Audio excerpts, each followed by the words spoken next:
मित्रांनो, आज 21 डिसेंबर 2025 आज सर्वात लहान दिवस आणि रात्र सर्वात मोठी असते. तर बघू शकतो हे कशामुळे होतं? तर पृथ्वीचा जो काही परिवलन काल आहे, या काळामध्ये सूर्य हा संपूर्ण दक्षिण ध्रुवावर असतो. त्यामुळे उत्तर भागातील जे काही अ, अ, खंड आहे, ते अतिशय गोठलेले असतात. तुम्ही बघू शकता, की हिमालयावर हा जो लाल कलर दिसतो, तर हा लाल कलर म्हणजे बर्फवृष्टी आहे. प्रचंड बर्फवृष्टी होते आणि त्याचा परिणाम आपण इकडे महाराष्ट्रामध्ये बघा इथे संपूर्ण गारठले जातो. आता याचा परिणाम जर बघितला तुम्ही, तर बघा इकडे हे जे हिमालयावर डब्ल्यू-डी म्हणजे पश्चिमी विक्षोभ, पश्चिमी आवर्त म्हणतात त्याला. तर ते सतत येत असतात. साधारणपणे ऑक्टोबरपासून मार्चपर्यंत येत असतात. तर ते कुठून येतात बघा. इकडून इराण, तेहरान, बगदाद वगैरे इथून हा जो मेडिटेरियन सी दिसतो आपल्याला.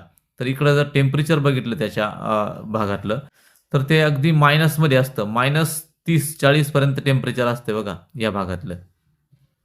या भागातलं टेम्परेचर अतिशय मायनस असतं ते आणि ह्या मायनस टेम्परेचरमुळे काय होतं, त्या बाजूने जे काही बाष्प येतं आणि पृथ्वीच्या कोरिओलिस बलामुळे ते बाष्प पश्चिमेकडून पूर्वेकडे चालतं. आता पूर्वेकडे चालल्यामुळे काय होतं, की ते बाष्प घेऊन मेडिटेरियन सी इथे हा भूमध्य समुद्र आहे. या भूमध्य समुद्रापासून जे बाष्प उठतं, ते सरळ हिमालयाकडे येतं.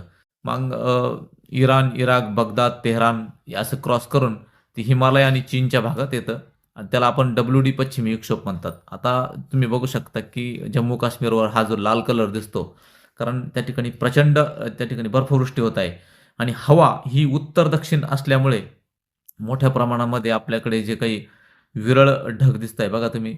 ढगांचा जो फ्लो आहे आता इथं या ठिकाणी आज जे काही 21 तारखेला ढगाळ वातावरण बनलंय, तर साधारणपणे याच्या प्रभावामुळे जे अ, इकडे बघा साधारणपणे विषुववृत्तीय भागामध्ये, हिंदी महासागरामध्ये मोठ्या प्रमाणात ढगाळ वातावरण दिसतंय आणि या ढगाळ वातावरणामुळे काय होतं, की रेमिनंट हे वरच्या बाजूला सरकतात आणि तुरळक ढगाळ वातावरण होतं. मात्र पावसाच्या कुठल्याही शक्यता नाहीये.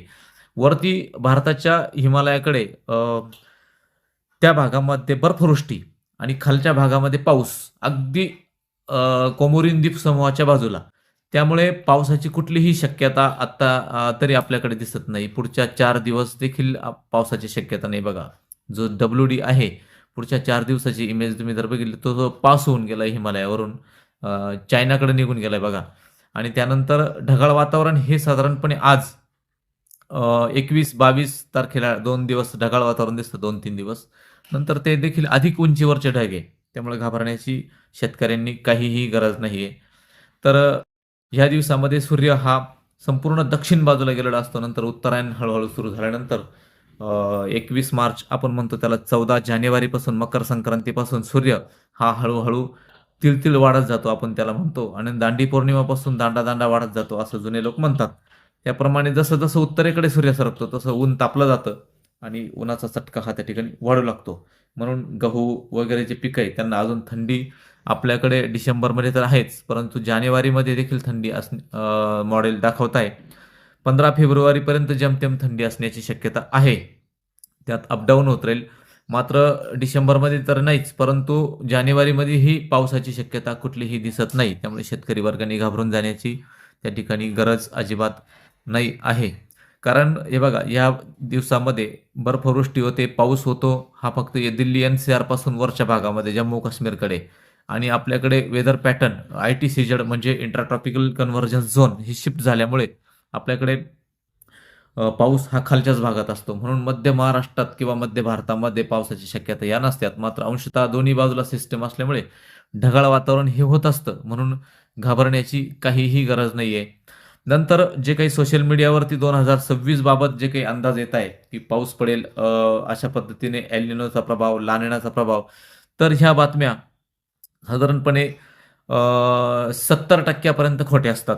का खोटे असतात मित्रांनो? तर मी 4 वर्षापासून नोआ नॅशनल ओशिएनिक ॲडमिनिस्ट्रेशन्स ही जी नोआची संस्था आहे किंवा क्लायमॅटिक प्रिडक्शन सेंटर किंवा ब्युरो ऑफ मेट्रोलॉजी ऑस्ट्रेलिया यांच्या वेदर साईट मी सर्च करतो.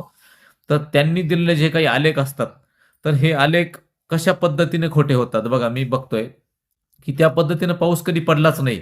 त्या पद्धतीनं जे काही ते आलेख देत आहे, कारण समुद्राचे पॅटर्न तुम्ही जर बघितलं 2001 पासून समुद्राचे पॅटर्न हे 2001 पासून 2010 पर्यंत जर बघितलं तर एल निनो आणि ला निनाचा प्रभाव हा 3-3 वर्ष रोटेशन असायचं.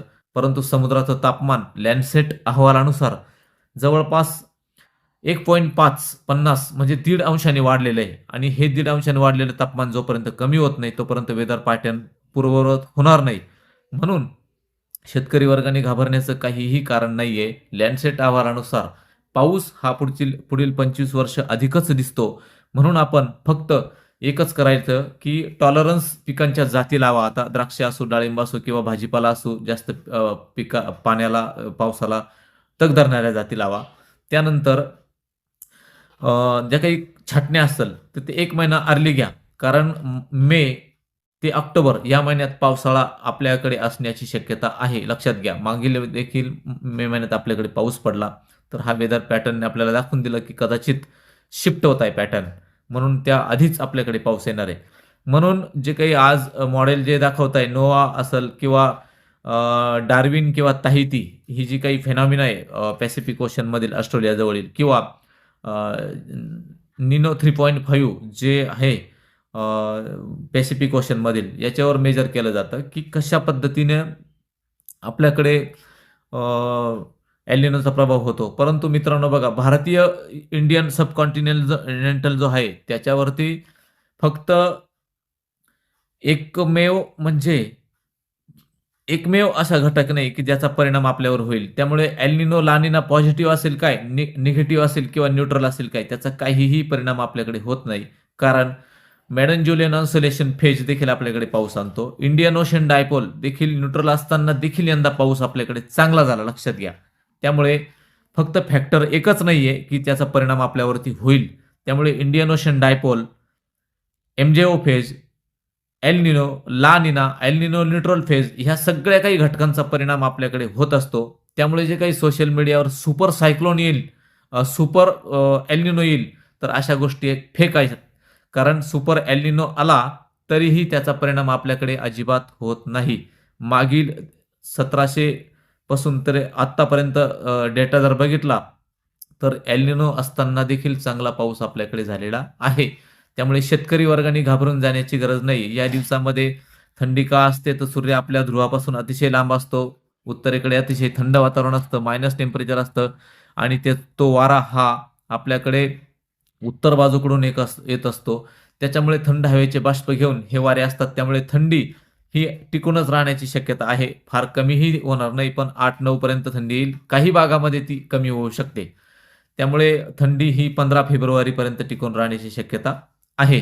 त्याच्यात दिवसाच्या तापमानात हळूहळू वाढ होईल. नॅचरली फेनॉमिना यंदा दिसतो. त्याच्यामुळे शेतकरी वर्गाने घाबरण्याचं काहीही कारण नाहीये. कारण ह्या दिवसामध्ये वेदर पॅटर्न आपल्याकडे नसतात. त्यामुळे पिकांचं तसं नियोजन करा. धन्यवाद.